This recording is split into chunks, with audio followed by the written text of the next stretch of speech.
এদিকে গঙ্গা ভাঙন ও বন্যায় ক্ষতিগ্রস্তদের আর্থিক সাহায্যে দুর্নীতির অভিযোগে তীর ফরাক্কা ব্লক প্রশাসনের দিকে। প্রতিবাদে বিডিও অফিসের সামনে বিক্ষোভ।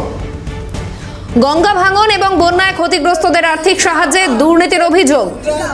তৃণমূল হুঁশিয়ার, হুঁশিয়ার, হুঁশিয়ার। বিজেপির রাজপথে ধান্দাবাজরা হুঁশিয়ার, হুঁশিয়ার, হুঁশিয়ার। বিজেপির রাজপথে ধান্দাবাজরা হুঁশিয়ার, হুঁশিয়ার, হুঁশিয়ার। ভারত মাতা কে জয়, ভারত মাতা কে জয়, ভারত মাতা কে। এ বিষয়ে ভিডিও কি বলছেন দেখুন।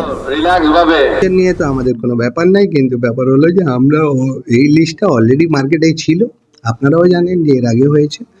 স্টিল উনি যদি মনে করেন তো আমরা আমাদের ডিফারেন্ট জিপি অফিস যেখান থেকে যাদের বেনিফিশিয়ারিকে আইডেন্টিফাই করা হয়েছে অ্যালং উইথ ব্লক অফিস ঝুলিয়ে দেবো, ওইখান থেকে ওনারা কালেক্ট করে নেবেন। তাদের অ্যাকাউন্টে টাকা দিয়ে চলে গেছে যাদেরকে সিলেক্ট করা হয়েছে? টিল নাও একটাও বেনিফিশিয়ারিকে আমরা টাকা ছাড়িনি, যেহেতু মানে একটু মাঝখানে এসআইআর নিয়ে ব্যস্ত ছিলাম, কিন্তু আশা রাখি যে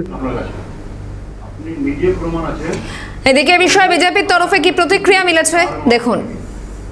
ডুবে গেছিল তাদের জন্য কিছু দেওয়া নেই। যারা না ডুবেছে আধুয়াতে, যেমন দেখুন আধুয়াতে কোনো ডোবে নেই, তো আপনার পাইকপাড়াতে কোনো ডোবে নেই, আপনার সদ্যপাড়া বিন্দুগ্রামে কেউ ডুবেনি, সেই এলাকায় পেয়েছে। যারা যোগ্য তাদের জন্য করবে, আবার ইনকোয়ারি করে দেখবে যারা অযোগ্য আছে তারা কিছু ক্যান্সেল করবে, কিছু লিস্ট করতে বলেছে। তো পেয়েছি, ভরসাটা পেলাম। বিডিও সাহেবকে বলা, বিডিও সাহেব বললো, দিল, ভরসা দিল।